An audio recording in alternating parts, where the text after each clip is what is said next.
Llegó con una maleta de cartón, un hijo en el vientre y un caballo tan viejo que parecía haber sido olvidado por el mundo entero. Remedios se quedó quieta unos segundos frente al portón torcido, como si todavía esperara ver salir a alguien a decirle que todo era un error. Pero no salió nadie, solo el viento, cargado de polvo caliente moviendo las hojas secas contra la cerca rota. Tenía 5 meses de embarazo y el cuerpo ya le pesaba como si llevara más tiempo cargando aquella vida encima. El vestido que usaba se le pegaba a la espalda por el sudor del camino y la maleta, de cartón endurecido por la humedad, le cortaba la mano cada vez que la apretaba un poco más para no sentir que se le iba a caer la poca dignidad que le quedaba. Miró la finca con una mezcla de cansancio y vergüenza que ya no sabía esconder. Había imaginado otras cosas cuando aceptó venir hasta allí. Una habitación pobre, sí. Tal vez un techo torcido, una cama de madera, un rincón donde empezar de nuevo con el hijo que venía en camino. Pero no aquello, no ese terreno abierto como una herida, no esa casa de adobe vencida por el abandono, con las paredes comidas por el tiempo y el techo de lámina doblado en una esquina como si alguien lo hubiera pisado con rabia. La puerta principal no cerraba bien. Una tabla colgaba del marco. El patio estaba lleno de maleza alta, y entre la maleza asomaban restos de cosas que alguna vez tuvieron uso. Un balde sin fondo, un pedazo de arado oxidado, una silla coja mordida por la lluvia. Todo olía a encierro viejo, a humedad podrida, a animal muerto bajo el sol. Era el tipo de lugar que no se abandona de un día para otro. Se abandona despacio con desprecio, como si incluso la tierra hubiera dejado de merecer cuidados, y allí estaba el caballo. Atado a un poste inclinado, con la cabeza baja y las patas marcadas por la flaqueza, parecía más un recuerdo que un animal. Tenía el lomo hundido, el pelaje opaco, las costillas dibujadas como si alguien las hubiera contado una por una. No relinchó. Ni siquiera se movió cuando Remedios se acercó. Solo levantó un poco la oreja, la observó con unos ojos viejos, de esos ojos que ya no esperan nada bueno de nadie, y volvió a bajar la mirada hacia el suelo. Remedios tragó saliva. Sintió el impulso de llorar, pero no le salió. Hacía semanas que ya no lloraba con facilidad. El llanto se le había secado por dentro, igual que se secan los pozos cuando nadie los cuida. Se limitó a dejar la maleta junto a la puerta, despacio, con cuidado, como si dejara allí una parte de sí misma que ya no podía seguir cargando. La tierra frente a sus pies no se veía fértil, no se veía viva, era un pedazo de campo duro sin brillo, castigado por el sol y por años de abandono. Remedios recorrió el lugar con la vista y entendió, antes de que nadie se lo dijera, que aquello no era una herencia ni un favor, era otra forma de deshacerse de ella. Le temblaron apenas los labios, no por frío, por esa sensación humillante de haber llegado al fondo de algo y descubrir que todavía había más abajo. Entró a la casa. El piso era de tierra apretada, cuarteado en varios puntos. En una esquina había telarañas gruesas y en otra, el rastro seco de animales que habían dormido ahí durante mucho tiempo. El aire estaba estancado, pesado, como si en ese lugar nadie hubiera abierto una ventana en años. Remedios pasó una mano por la pared y se le quedó pegado el polvo a los dedos. Se quedó mirando el interior con una calma extraña, casi vacía, como si ya no pudiera permitirse sentirse derrotada porque estaba demasiado cansada para eso. Había salido de casa con muy poco, pero en realidad llevaba encima mucho más peso que la maleta. Llevaba el entierro reciente de su marido. Llevaba la cara de su padre diciéndole, con la mirada baja, que no había lugar para ella. Llevaba la respuesta fría de la familia que una vez creyó suya. Y ahora llevaba también esa finca, entregada como si fuera un sobro, como si la vida pudiera pagarse con ruina. Se acercó de nuevo a la puerta y miró al caballo. Seguía inmóvil, como si también estuviera esperando que algo terminara de caer del cielo o del pasado. Remedios pensó que aquel animal no servía para nada. Estaba demasiado viejo para trabajar, demasiado débil para tirar de una carga, demasiado flaco incluso para dar lástima. Era el tipo de caballo que nadie compraría ni siquiera por caridad. Y sin embargo, era lo único que el patrón había considerado digno de darle junto con esa tierra muerta. Eso fue lo que más le dolió. No tanto el hambre que traía, no tanto el cansancio en la espalda ni el miedo al futuro. Lo que realmente le pesó fue entender que la habían echado sin odio abierto, con una sonrisa seca y legal, como si la ofensa pudiera disfrazarse de generosidad, como si entregarle aquella ruina fuera una manera elegante de terminar con ella. Remedios cruzó los brazos sobre el vientre por costumbre más que por abrigo, y respiró hondo. El aire olía a polvo, a madera podrida y a algo más difícil de nombrar, una clase de silencio que parecía haber crecido dentro de la casa junto con las grietas. Afuera el caballo pateó suavemente la tierra, apenas un gesto, como si reclamara una presencia que ya nadie esperaba. Ella lo miró otra vez. Después miró la finca. Luego bajó los ojos a su maleta de cartón, tan liviana que daba vergüenza, y entendió que había llegado a un sitio donde lo poco que le habían dado parecía una burla demasiado grande para ser casual. ¿Por qué un hombre entregaría una tierra así? ¿Por qué conservaría un caballo tan viejo si no valía ni para arrastrar sombra? ¿Qué se suponía que debía hacer una mujer embarazada con un lugar que parecía muerto desde antes de que ella naciera? Remedios no tenía respuesta. Solo tenía la puerta abierta de una casa vacía, un animal vencido bajo el sol y esa sensación amarga de que en algún punto alguien había decidido jugar con su desgracia de una manera que todavía no alcanzaba a entender. Y fue solo cuando Remedios entendió quién era realmente el hombre que la había echado, que comprendió que su desgracia apenas estaba empezando. Durante 4 meses trabajó sin recibir un solo peso, hasta que el patrón decidió pagarle con tierra muerta y un caballo que nadie quería. Remedios aprendió pronto que el hambre no hace ruido al principio. Primero es un vacío pequeño detrás del estómago, luego una punzada en la boca, después una debilidad que se mete en las piernas y le vuelve lenta hasta la respiración.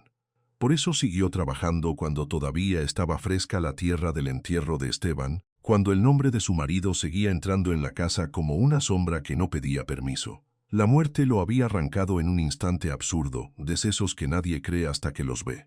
Un tronco suelto en la bajada del cerro, una carreta mal cargada, un golpe seco, y después el silencio. A Remedios le dijeron lo que había pasado con palabras torpes, como si el dolor pudiera suavizarse cambiando el orden de las frases. Cuando llegó al sitio, Esteban ya no tenía el color de los vivos. Tenía las manos todavía abiertas, manchadas de tierra, como si hubiera querido sostener algo hasta el último segundo. Lo enterraron un martes de abril, y ella, que siempre había pensado que la tristeza llegaba como lluvia, comprendió entonces que a veces cae sin aviso pero no moja, hunde. Los primeros días después del entierro, Remedios caminaba por la casa como si esperara encontrarlo en cualquier esquina. Luego entendió que ya no había a quien buscar. Fue entonces cuando llegó la humillación más fría, la de pedir refugio en la casa donde creció y no encontrarlo. Eulalio, su padre, la recibió con los ojos bajos, sin la firmeza de un hombre, sino con esa cobardía silenciosa de quienes se acostumbraron a obedecer. Remedios le habló despacio, sin exigirle nada imposible. Solo le pidió un rincón, una cama, un techo mientras se le aclaraba la vida. Pero el hombre no la miró de frente. Volteó hacia la cocina, donde Gertrudis removía una olla sin interrumpir su tarea, y dijo que no cabía nadie más, que la comida no alcanzaba, que los tiempos estaban duros y que una mujer sola, además embarazada, debía arreglárselas como pudiera. No lo dijo con crueldad abierta, y eso dolió más, porque hubo en su voz la comodidad de quien ya decidió no pelear por nadie. Gertrudis ni siquiera levantó la cabeza, seguía con las papas con una calma de piedra, como si la conversación no fuera con una hija sino con un problema ajeno que ya se estaba resolviendo solo. Remedios entendió allí, sin gritos ni portazos, que también había quedado huérfana de regreso. La respuesta de su suegra llegó desde lejos, por boca de un sobrino que traía el sombrero apretado entre las manos y la vergüenza de otro. Doña Cástula decía que sentía mucho la muerte de Esteban, que rezaría por él, que Dios sabría recompensarla, pero que ella estaba vieja, enferma, sin fuerzas para hacerse cargo de nadie. Le ofrecía plegarias, no comida. Le mandaba consuelo, no un sitio donde dormir. Así fue como Remedios terminó en la hacienda de don Anselmo Requena. El patrón la aceptó porque necesitaba manos, no porque le importara el destino de una mujer joven cargando un embarazo y una desgracia reciente. La puso en la cocina, entre ollas tiznadas, comales calientes y un piso que nunca terminaba de secarse. Allí lavaba, picaba, barría, servía, corría de una orden a otra, aprendiendo a moverse sin hacer ruido. A don Anselmo le gustaba ver a la gente moverse rápido frente a él, como si la prisa ajena confirmara su importancia. Tenía una manera de mirar que incomodaba. No era una mirada furiosa, era peor, era esa indiferencia del hombre que sabe que nadie va a responderle. Comía con la boca abierta, hablaba con la mano encima de la mesa y ordenaba como si el mundo entero hubiera nacido para obedecerle. Remedios aguantaba porque no tenía otro sitio, no por resignación. Aguantaba porque el estómago vacío no deja espacio para el orgullo y porque en la barriga ya latía otra vida que dependía de que ella no cayera. Los días en la cocina se parecían entre sí hasta el cansancio. Amanecía antes que todos, encendía el fogón, cargaba agua, pelaba y picaba lo que hiciera falta. Doña Perpetua, la cocinera, la vigilaba con una mezcla de desconfianza y dureza, descargando sobre ella cualquier mal humor del día. Si la sopa salía espesa era culpa suya, Si estaba aguada también. Si el patrón llegaba de malas, el error siempre encontraba manera de caerle encima a Remedios. Y mientras más crecía su vientre, más pesada se volvía la mirada de los demás. Había hombres que se quedaban callados al verla pasar, como si les molestara que una mujer embarazada siguiera de pie. Había mujeres que le hablaban con compasión y enseguida bajaban la voz, como si la desgracia fuera contagiosa. Nadie le preguntaba si se sentía bien, nadie le ofrecía una silla cuando las piernas le temblaban. En la hacienda, ser útil valía más que estar viva. Durante esos 4 meses no recibió un solo peso, ni uno. Cada vez que preguntaba le decían que esperara, que don Anselmo no andaba con suelditos al día, que al final él siempre cumplía. Y Remedios, que ya había aprendido que la promesa también puede ser una forma de hambre, siguió esperando porque necesitaba creer en algo, aunque fuera mínimo. A veces, por la noche, se sentaba sola detrás de la cocina y miraba el cielo negro sobre los corrales. Pensaba en Esteban. Pensaba en la última vez que lo había visto vivo, riéndose con esa alegría que le cerraba los ojos. Pensaba en el hijo que llevaba dentro y se preguntaba qué clase de mundo le estaba preparando. Uno donde hasta pedir techo era pedir demasiado. Fue entonces cuando el patrón empezó a impacientarse con ella. No porque trabajara mal, al contrario. Remedios hacía todo con una precisión callada que molestaba a los flojos y tranquilizaba a los exigentes. El problema era otro, su embarazo comenzaba a notarse. Primero en la manera de caminar, luego en la respiración, después en el descanso que necesitaba cada 2 horas, y don Anselmo, que no toleraba nada que no pudiera usar al máximo, empezó a verla como una carga. Una mañana la llamó a su despacho. El cuarto olía a tabaco viejo, cuero húmedo y papeles guardados demasiado tiempo. La luz entraba apenas por una ventana pequeña y dejaba el resto en penumbra. Don Anselmo estaba detrás de su escritorio, limpio entero, con el sombrero sobre las rodillas y esa tranquilidad ofensiva de los hombres que creen que nunca tendrán que pagar por nada. Remedios entró despacio y se quedó de pie. Él la miró de arriba abajo con una expresión que no era sorpresa, sino fastidio. Le dijo que así no podía seguir, que una mujer en ese estado no servía para el trabajo de la hacienda, que además era un mal ejemplo entre los peones, que estaba causando habladurías, que no podía tenerla allí cuando se acercara el parto. Habló como quien enumera defectos de una herramienta rota. Remedios apretó las manos. No le respondió de inmediato. El silencio le costaba menos que discutir con un hombre que ya había decidido no escuchar. Entonces le pidió lo que le correspondía. 4 meses de trabajo. 4 meses sin un solo peso. Le habló con voz baja pero pedía lo suyo. Don Anselmo sonrió apenas. Una sonrisa corta de boca seca sin calor ni vergüenza. Dijo que dinero no había, que la vida estaba dura para todos, que él era un hombre generoso y que no dejaba a nadie con las manos vacías. Luego abrió un cajón, sacó un papel doblado y lo puso sobre el escritorio. Dijo que en pago le entregaba una parcela al norte de sus tierras, un pedazo olvidado donde ya nadie sembraba porque el suelo estaba cansado y seco desde hacía años. Remedios lo miró sin entender del todo al principio. Él siguió como si le estuviera haciendo un favor enorme. Dijo que también se quedara con el caballo viejo del corral trasero, ese animal huesudo y triste que ya no servía para carga ni para monte.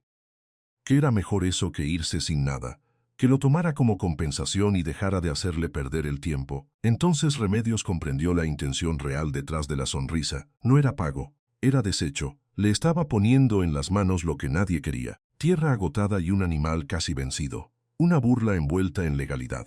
Una forma elegante de echarla sin admitir que la estaba echando. Don Anselmo empujó el papel hacia ella y añadió, con la voz más calmada del mundo, que debía agradecer, porque había sido más que justo, que con eso quedaba saldada la cuenta.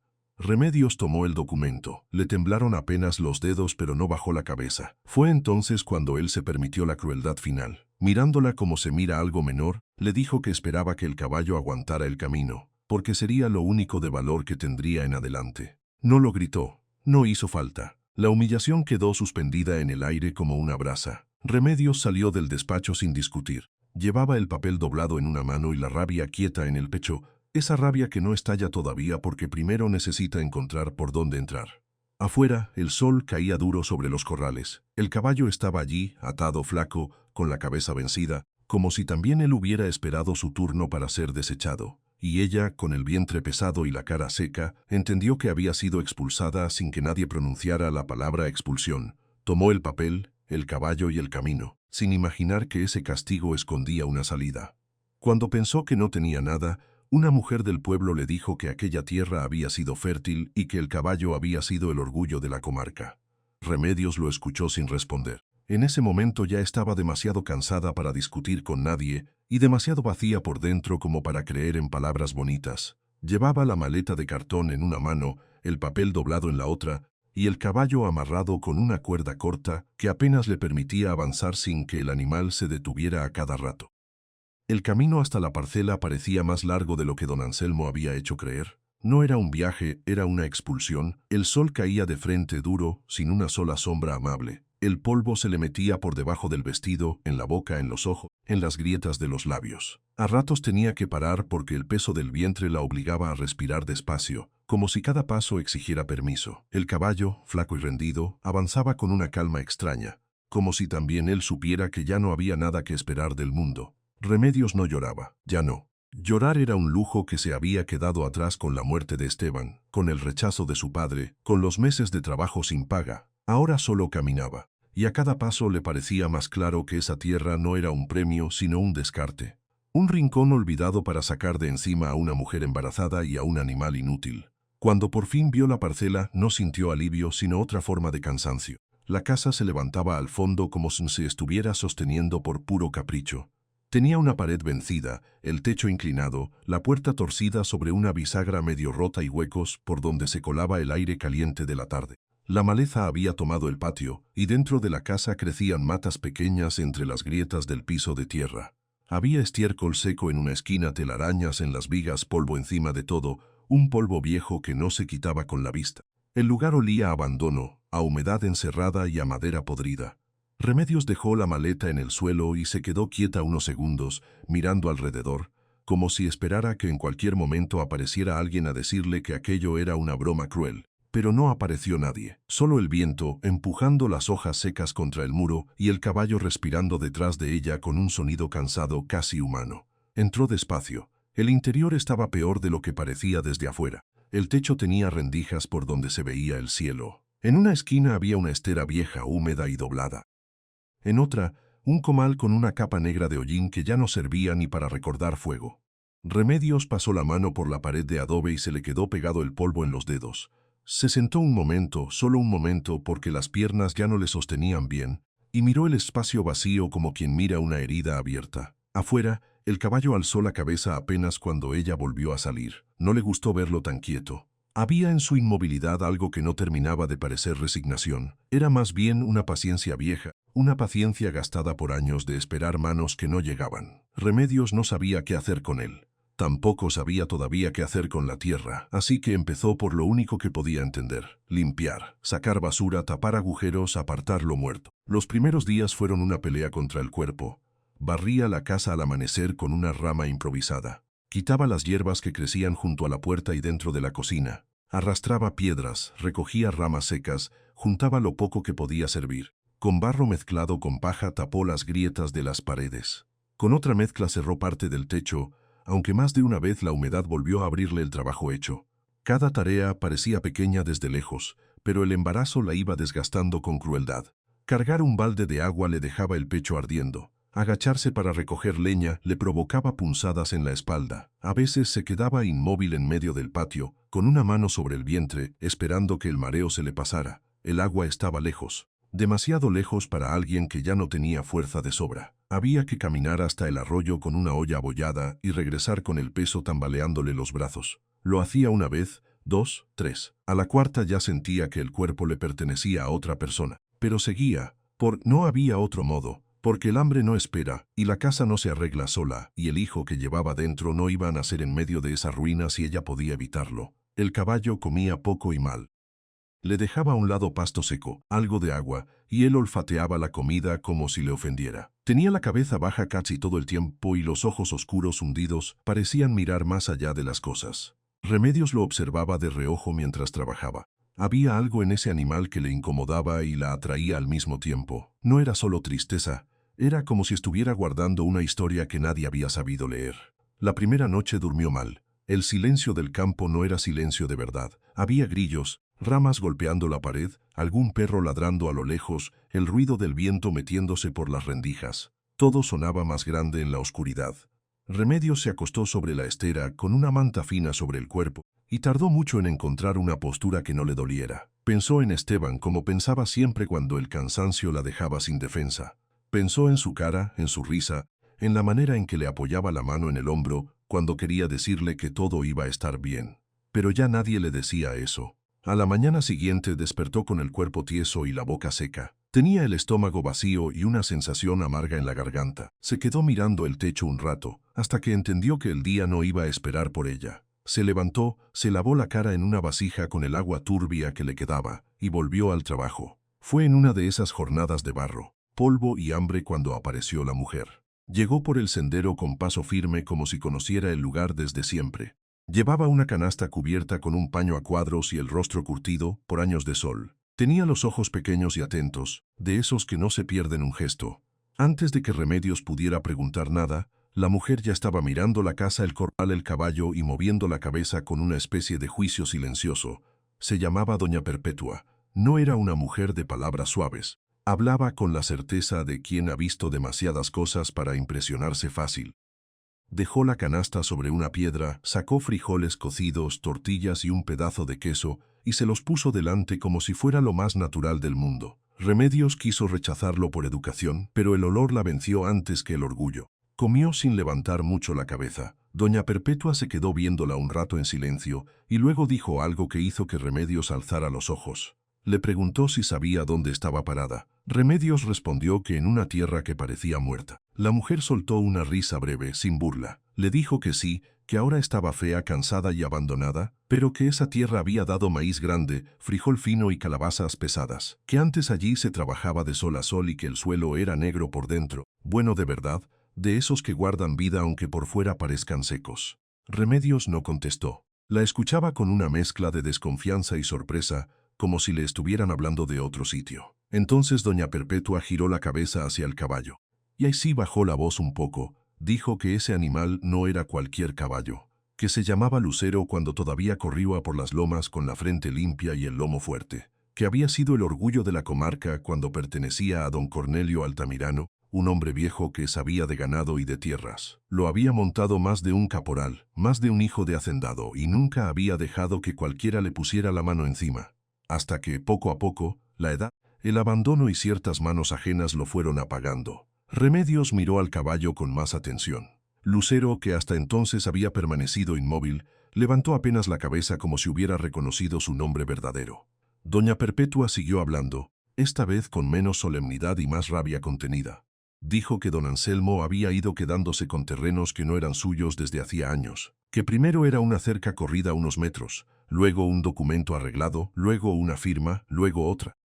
Que así, poco a poco, había ido tragándose parte de la finca de don Cornelio hasta dejarlo sin fuerzas para pelear, y que cuando el viejo murió, muchos callaron por miedo o por conveniencia. Remedios sintió que algo se movía dentro de ella, no en el cuerpo, sino en la cabeza. La parcela ya no parecía solo un castigo, el caballo ya no era solo un trasto viejo. Había en los dos una sombra de otra cosa, una historia enterrada bajo años de abandono. Doña Perpetua se limpió las manos en el delantal y le dijo que no se dejara engañar por las apariencias, que en el campo muchas veces lo que parece perdido solo está esperando a que alguien lo mire bien. Antes de irse, dejó también un manojo de hierbas, unas semillas envueltas en un pañuelo y una advertencia sencilla, que no trabajara de más, que comiera aunque fuera poco, que el cuerpo embarazado era terco pero también frágil. Luego se alejó por el sendero, levantando polvo con los zapatos, como si hubiera pasado solo a dejar una llave invisible. Remedios se quedó sola otra vez, pero ya no era la misma soledad de antes. Esa noche, mientras el viento golpeaba suave la chapa del techo, la mujer volvió a mirar la parcela con otros ojos. El hambre seguía allí, el cansancio también, las paredes seguían agrietadas y el piso seguía desnudo. Pero ahora existía una duda nueva, una duda viva. Si esa tierra había sido fértil, ¿qué le había pasado de verdad? Y si Lucero había sido un caballo respetado, ¿por qué terminó encerrado en un corral olvidado, esperando que nadie lo reclamara? Remedios se acercó al animal con una vela en la mano. Lucero no se movió. Ella le pasó la palma por el cuello seco, sintiendo bajo la piel tibia una quietud que no era enfermedad, sino paciencia. Y fue entonces al mirar de cerca la montura vieja que colgaba a un lado, cuando notó que algo no encajaba del todo en su forma desgastada, como si aquella silla guardara más de lo que mostraba. como si el tiempo hubiera intentado esconder algo ahí adentro y todavía no hubiera terminado de hacerlo. Debajo del cuero reseco, Remedios encontró papeles oficiales, una carta vieja y un saco de monedas de oro escondido, como si alguien hubiera querido que la verdad sobreviviera al tiempo. Al principio no entendió qué estaba viendo. Había pasado la tarde entera sentada en el suelo de tierra, con la montura de lucero apoyada sobre las rodillas, limpiando una costura luego otra, con ese cansancio tranquilo que le dejaba el embarazo cuando ya caía la noche. Afuera, el campo se había ido apagando poco a poco. Dentro de la casa la luz de la vela temblaba sobre las paredes rotas y hacía que todo pareciera más viejo, más triste, más abandonado. Lucero estaba cerca, inmóvil como siempre, con la cabeza gacha y las orejas apenas moviéndose cada vez que el viento golpeaba la puerta.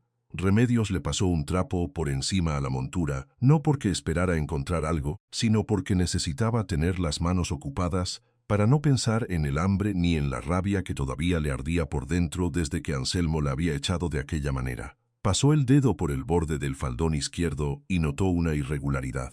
Una costura más dura. Un bulto pequeño escondido también que casi a parte natural del cuero. Se quedó quieta, apoyó mejor la lámpara y acercó el rostro. El cuero estaba seco, agrietado, pero en ese punto había una línea fina, casi invisible, como si alguien hubiera cosido sobre otra costura, ya antigua. Remedios tragó saliva. Sacó el cuchillo pequeño que usaba para cortar cuerda, metió la punta con cuidado y empezó a abrir despacio, sin fuerza, como quien teme romper algo que todavía no termina de entender. El primer pedazo de tela se dio con un crujido suave. Luego apareció un envoltorio encerado, apretado dentro de la silla, protegido del polvo y de la humedad con una paciencia casi cruel. Remedios soltó el aire que ni siquiera sabía que estaba guardando. Deshizo el paquete con los dedos temblorosos y entonces lo vio. Papeles. No uno ni dos, sino varios, doblados con precisión, amarillentos por los años pero todavía enteros. Al lado había una carta escrita con tinta ya deslavada y más adentro un pequeño saco de cuero tan pesado que al moverlo sonó como una lluvia seca. Remedios se quedó mirando todo aquello sin tocarlo por un instante largo.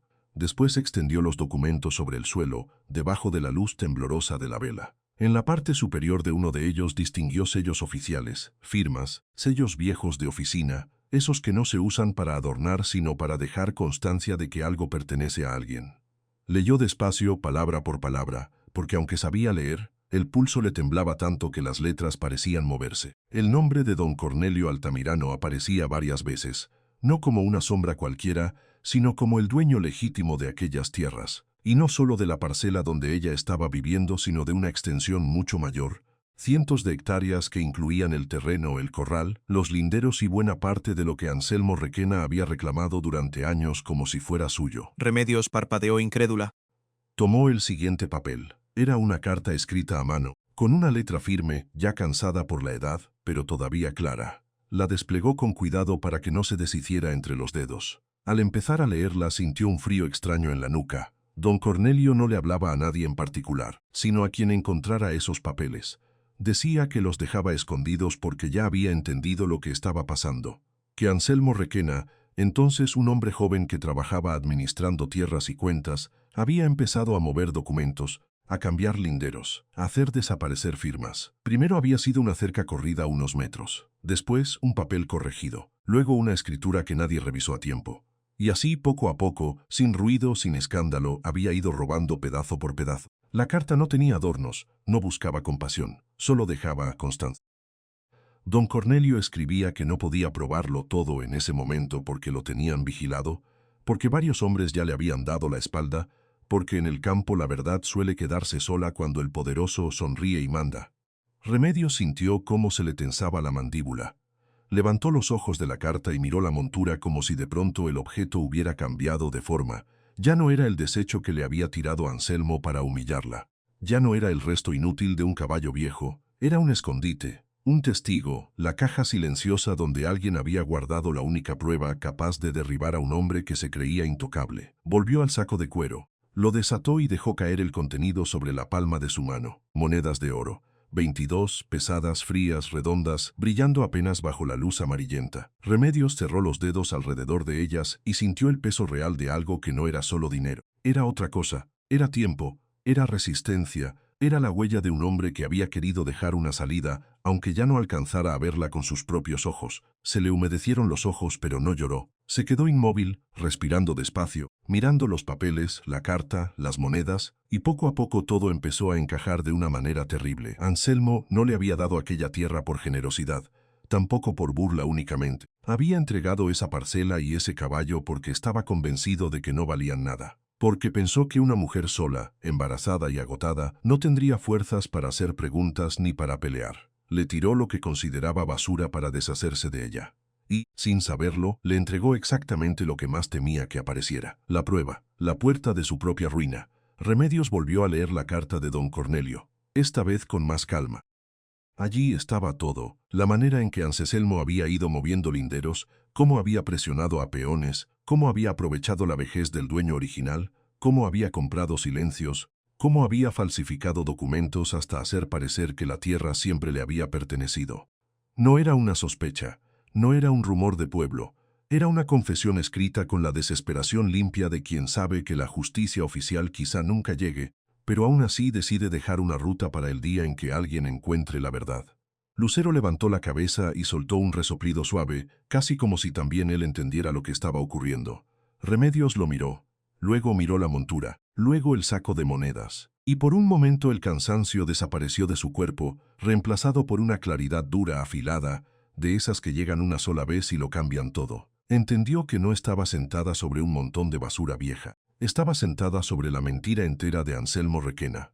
La vergüenza con la que la había echado, el gesto de superioridad, aquella sonrisa seca con la que le había arrojado la parcela y el caballo. Todo eso se volvió otra cosa. Se volvió error. Se volvió derrota anticipada. Porque mientras él la creyó vencida, ella tenía en las manos el corazón escondido de su fraude. Afuera, la noche terminó de cerrarse sobre el campo. Dentro, la vela lanzó una sombra larga de Remedios contra la pared. Ella dobló los papeles una vez, luego otra, con una delicadeza casi religiosa. Los metió de nuevo en su sitio, pero ya no con la misma calma. Ahora lo hacía con el pulso encendido, con una rabia nueva que no le pesaba como antes. Era una rabia limpia, una rabia que por fin tenía dirección. Pasó la mano por el cuello de Lucero y el animal no se apartó. Al contrario, se quedó quieto, con esa quietud antigua que tienen los seres que han visto demasiado y ya no se asombran de nada. Remedios apoyó la frente en el cuero de la montura y cerró los ojos un instante. Pensó en don Anselmo sentado en su despacho, creyéndose dueño de todo. Pensó en los años que había robado. Pensó en los hombres que callaron. Pensó en ella misma, llegando con la maleta de cartón, creyendo que la habían enterrado en una parcela muerta. Y entendió que la historia no había terminado ahí. Porque encontrar la verdad era apenas el primer paso. La tierra por sí sola no iba a devolvérselo todo. Las monedas no iban a hablar frente a un juez, y Anselmo no iba a entregar lo que robó solo porque una mujer pobre lo hubiera descubierto en silencio. Para recuperar lo que era suyo, Remedios tendría que hacer algo que nunca imaginó: salir de esa casa, llevar esos papeles al pueblo y enfrentarse al hombre que la quiso dejar sin nombre, sin dinero y sin futuro. Esa noche no durmió. Se quedó sentada junto a la mesa vieja, con la carta abierta delante de ella, leyendo una y otra vez las mismas líneas hasta aprendérselas casi de memoria. Cada palabra le confirmaba lo mismo. No estaba loca, no estaba equivocada, no había recibido una limosna. Había recibido una trampa mal cerrada por el orgullo de un patrón que creyó poder esconder su delito para siempre. Y ahora, por primera vez desde que había llegado a esa finca rota, Remedios supo que el suelo bajo sus pies ya no era solo una carga, era una prueba. Nadie esperaba que aquella mujer callada terminara quitándole al patrón la mitad de sus tierras con los mismos papeles que él creyó basura. Remedios salió del juzgado con el corazón golpeándole en el pecho, pero no por miedo, sino por una clase de cansancio que ya venía mezclado con alivio. Había pasado horas sentada frente a una mesa de madera, con el niño dormido en sus brazos y los documentos extendidos delante de ella, mientras el abogado joven leía en voz alta cada nombre, cada sello, cada fecha. A veces levantaba la vista, miraba a Remedios y volvía a bajar los ojos como quien entiende demasiado tarde que la verdad llevaba años escondida en el lugar menos pensado. No fue un camino rápido.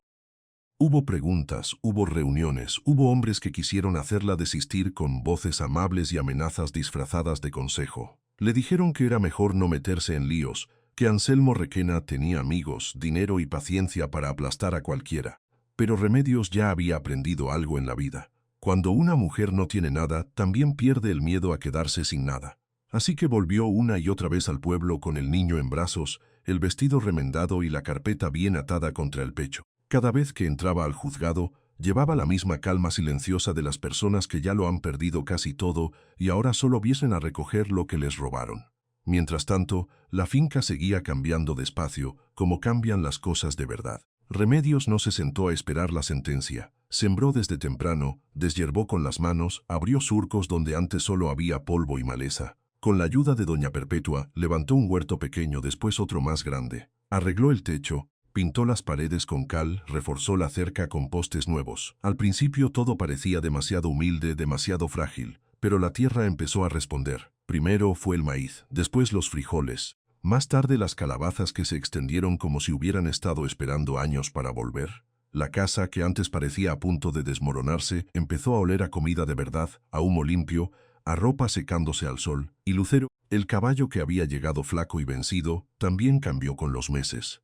Recuperó peso, le brilló el pelo, levantó la cabeza. Ya no miraba el suelo como si pidiera permiso para existir.